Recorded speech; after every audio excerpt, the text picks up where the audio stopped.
Greetings on behalf of the financial team at Paul R. Ried Financial Group and myself, Paul Ried. Well, this time feels different.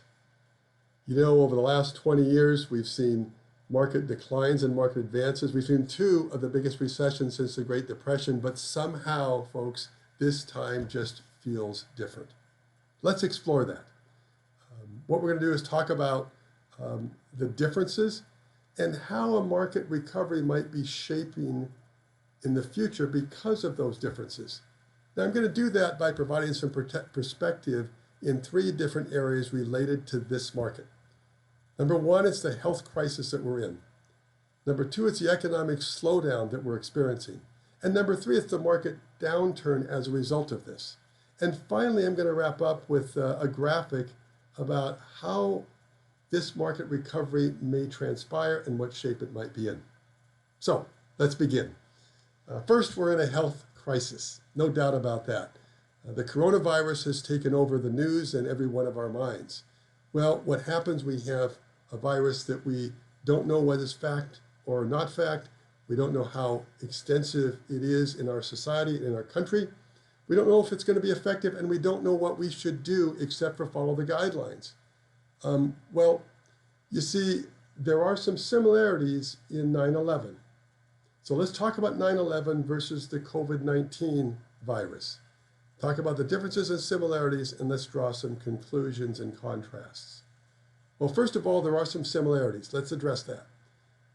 Both of those were exogenous shocks to our society and our economy. They were unexpected and high impact. You see, both resulted and are resulting in loss of life, tragically. Also, both are resulting in a disruption of our economy and way of life. But now the differences. You see, 9/11 affected the U.S., and we had an enemy that at first was unknown, but it was clarified. And we have an attack plan. Our security was disrupted, but we knew there was some certainty in place. We knew who the enemy was, we knew we had a plan of attack, and we knew we would overcome. Well, for a moment, let's now talk about COVID-19. It's a worldwide pandemic. There's an invisible enemy and we feel out of control. Life as we know it seems to have changed, and in some cases we feel, when is the end going to be? Well, this is important as we think about those kinds of factors in COVID-19. You see, our brain, this is how we're wired. Our brain and our human body requires certainty. So we're looking for any way we can get certainty. In a world of uncertainty, we want to take the edge off. We want to have something that's certain, and that can inadvertently lead us to decisions that might disrupt the overall long-term plan, and you may think you're making logical decisions. In a way, it's kind of like having prickly pins all over your body, not knowing when it's going to stop. Well, we want to do something to regain that security, and sometimes, whether it's about the stock market or the supermarket, we may make what may seemingly be logical decisions. That might be to sell and secure our balance at the time, which might in fact interrupt our long-term goals. So be aware of that. That's something that's operating right now to a very high degree. Well, think about the health crisis we're in. Let's turn to the economic slowdown. So the resulting economic slowdown occurred after we had a full awareness of the coronavirus. You see, what's happening is our own behaviors changing.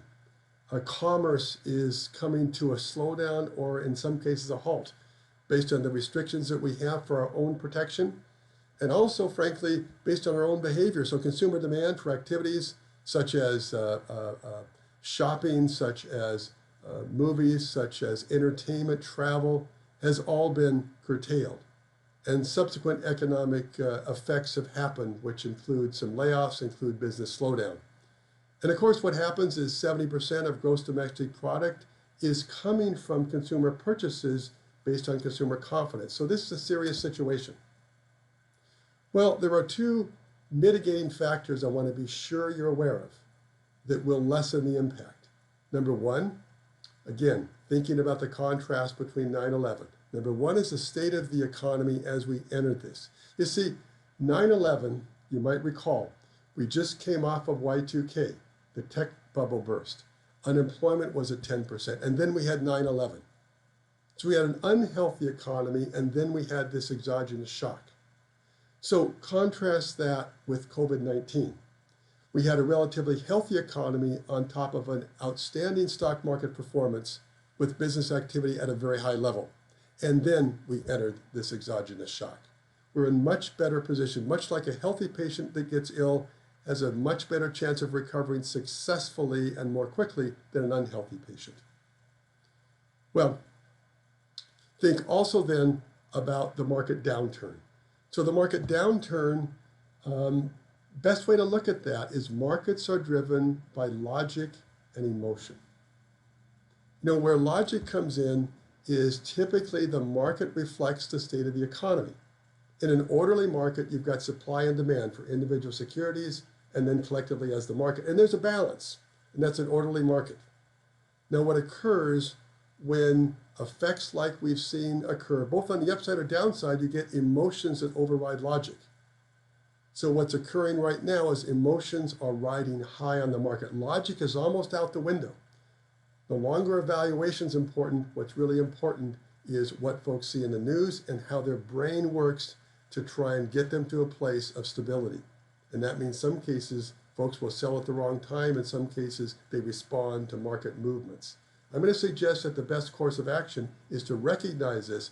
Recognize that you've got a discipline plan in place if you've been working with an advisor or you're working on your own, and recognize that the key element, if the plan is consistent with your objectives, is to stay with that plan and recognize how your emotions can enter into this.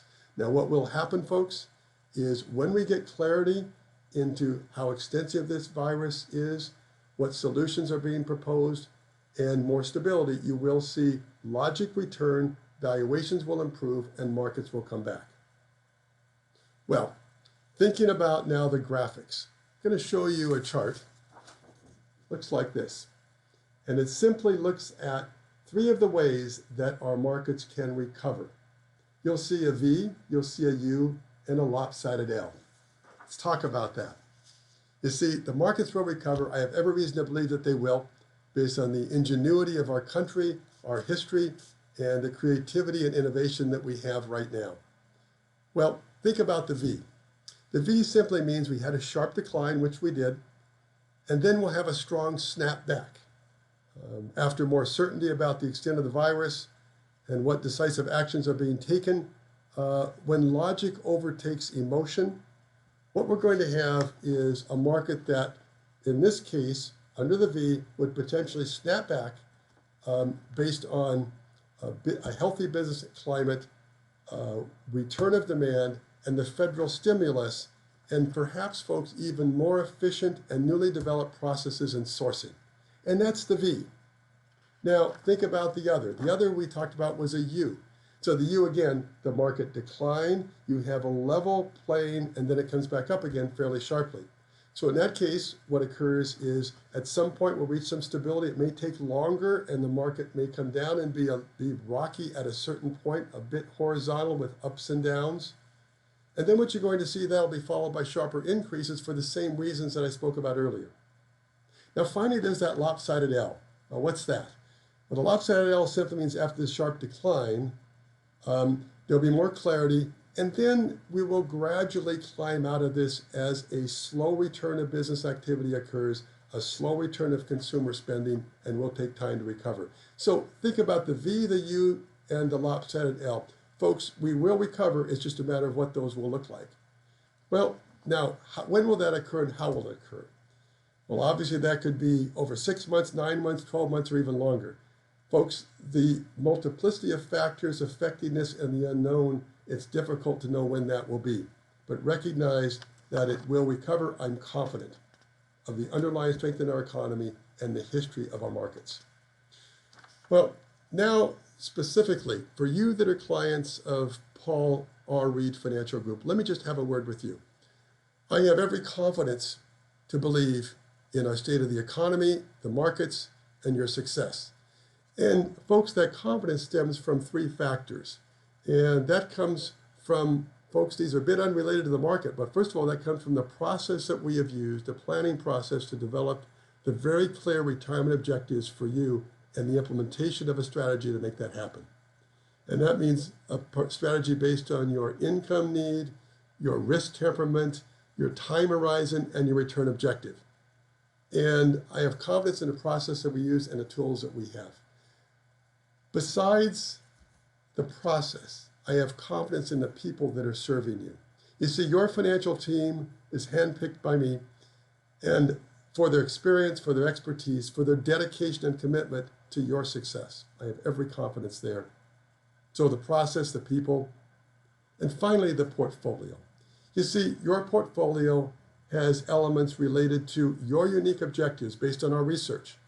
And it's also based on the research that we have and the experience that we've gained over the last 30 years. That means we've walked people through income and planning in 2001 and 2, before that Black Monday, but 2001 and 2, 2007 and 8.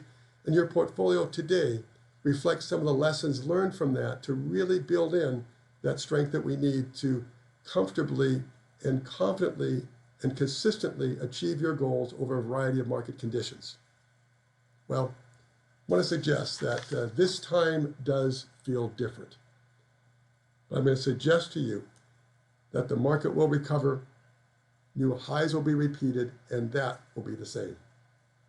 Well, it's been my pleasure in talking with you on behalf of the financial team at Paul R. Ried Financial Group and myself. Have a great day.